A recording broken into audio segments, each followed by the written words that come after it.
Look at the inside of this meatball. See that color? That color is perfect. That is done. If your meatball is gray at an Italian-American restaurant, it is overcooked. Okay, everybody, plates, plates. What's going on with you? What are you doing? You're falling behind.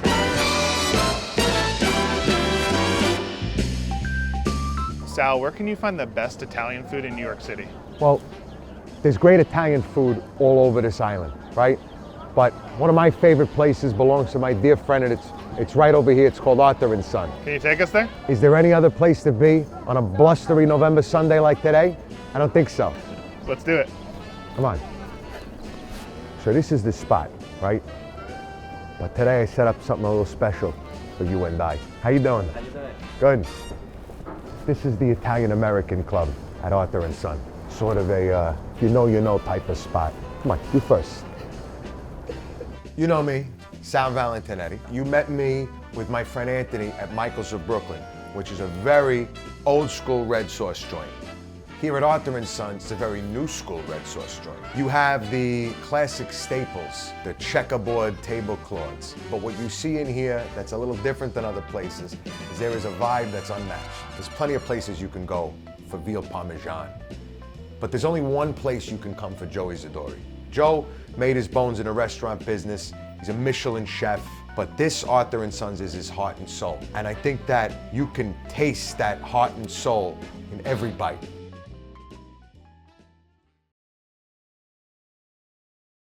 I've taken the liberty of ordering for the table.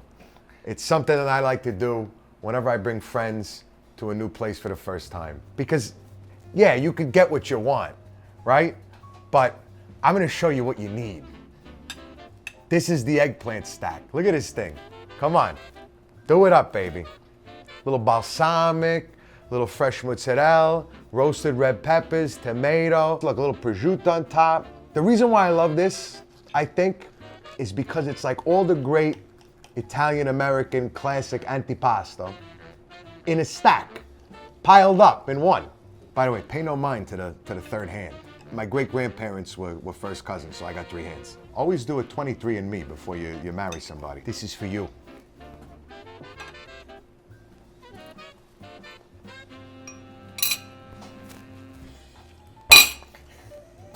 This is exactly how you start Sunday at Nona's house.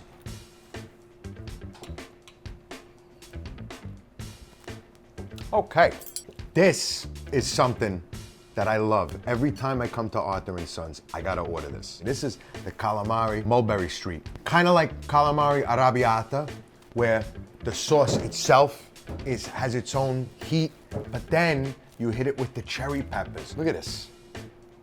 Can you just marvel at the beauty? And now we're gonna eat.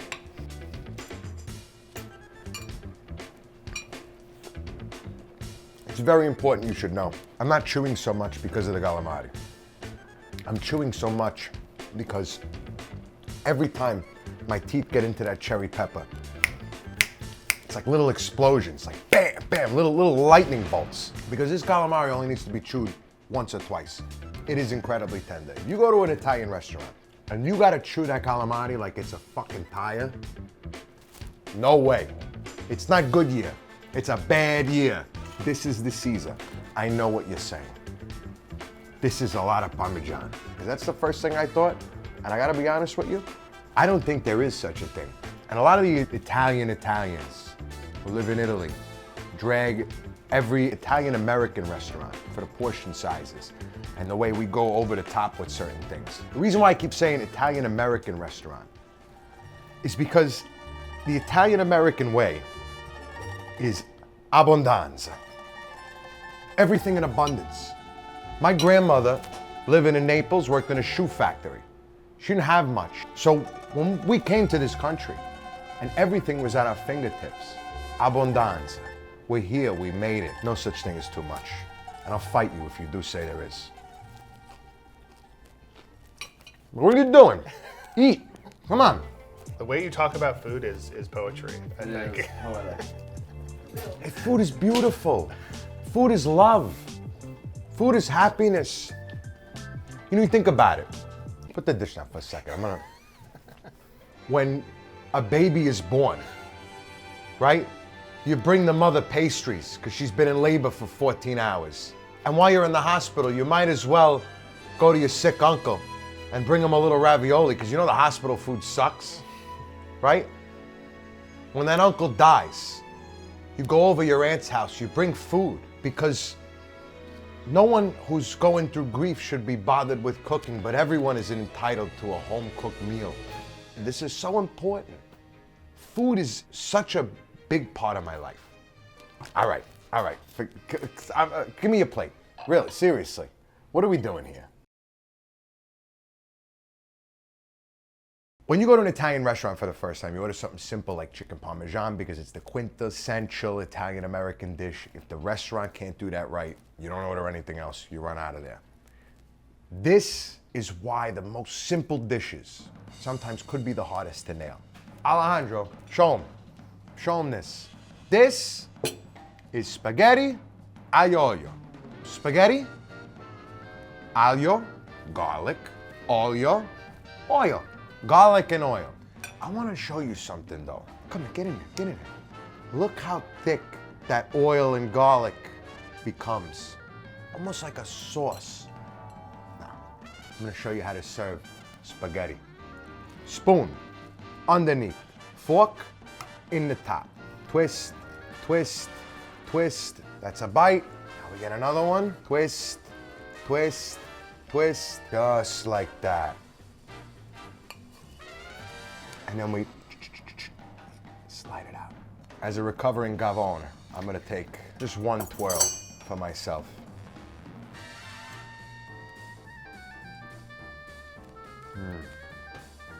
This is just like so perfect. Another very, very, very, very important thing is how a restaurant cooks their pasta. If you get a dish of pasta and your teeth can slide through it like a hot knife through butter, that pasta is overcooked. It's mouchard, okay? We don't like that. That's not good. No mouchard pasta. This pasta, perfectly al dente. Got a little bite to it. I'm gonna show you something. Crap, hold on. Okay. Another very important trick of the trade, if you've eaten as much as I've eaten. Don't eat the bread as soon as it hits the table. You gotta save your bread. I've heard it called out like this my whole life. I think the first time I ever saw it on social media was Joey Zadori. You rip off a piece of the bread. You open it up, nice and nice. You keep the crust, because that's your handle. See this like beautiful little sauce in here? This is called the dupa-dup. And then, go for the crust. And you might think, didn't you just have that? It's different. Can't tell you how, can't tell you why. It is, it's better.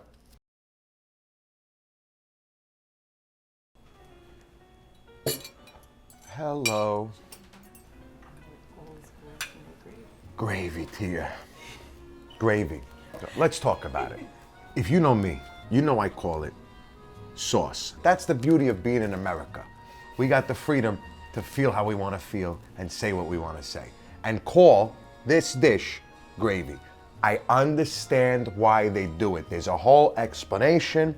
It's marinara sauce when it's just the tomato, the passata. And they say as soon as you put the meat, as soon as you introduce that element, it becomes gravy because the fat from the meat renders out into the pan. Now I get it.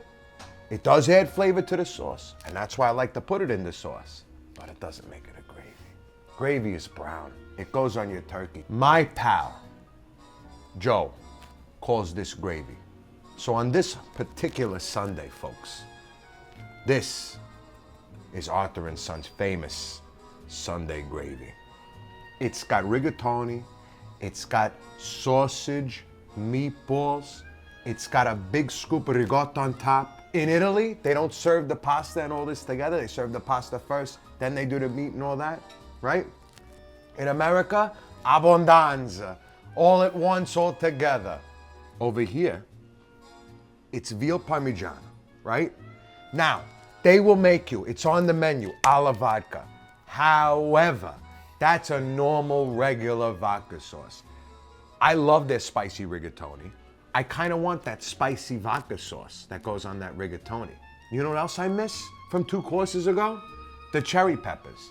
So, because I know a guy, and Joe is a sweetheart, I asked him, Joe, is it possible? And he said, not only is it possible, we might have to name the dish after you. I declined politely, but I get it every time I'm here. And now we could eat. Mangiamo. Let's go. Let me get a cutlet for you. Here, you're withering away. You haven't eaten anything. You've been with that camera the whole time. All my favorite parts about Italian-American cuisine in one bite.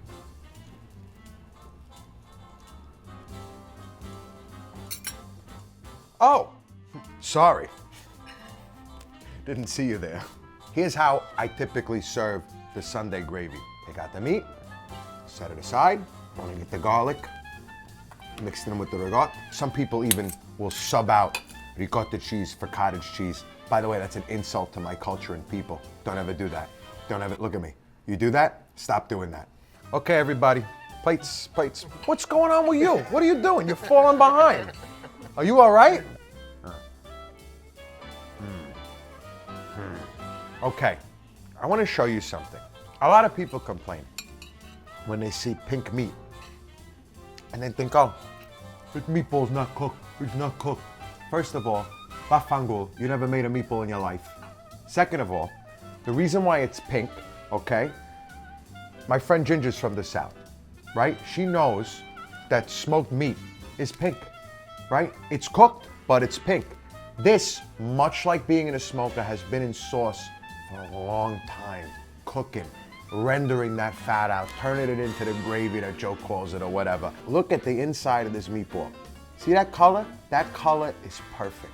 That is done. If your meatball is gray at an Italian-American restaurant, it is overcooked. It's dry. It's gonna become a rock in your stomach. This, I don't even need teeth to chew. They should serve these meatballs at all the rest homes from here to Bayonne, because you could make this happen with your gums. It's so good, and that's the right color. I don't want to hear no more about it. Okay, who's ready for dessert?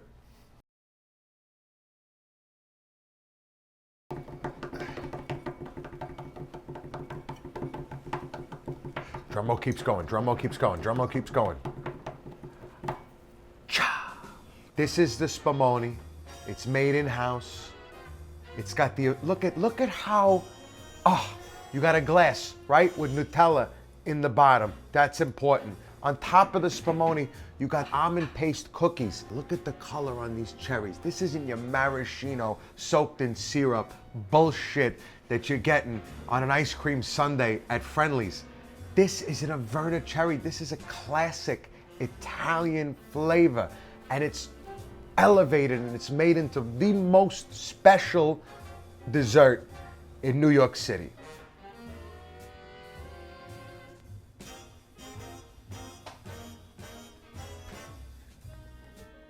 Wow.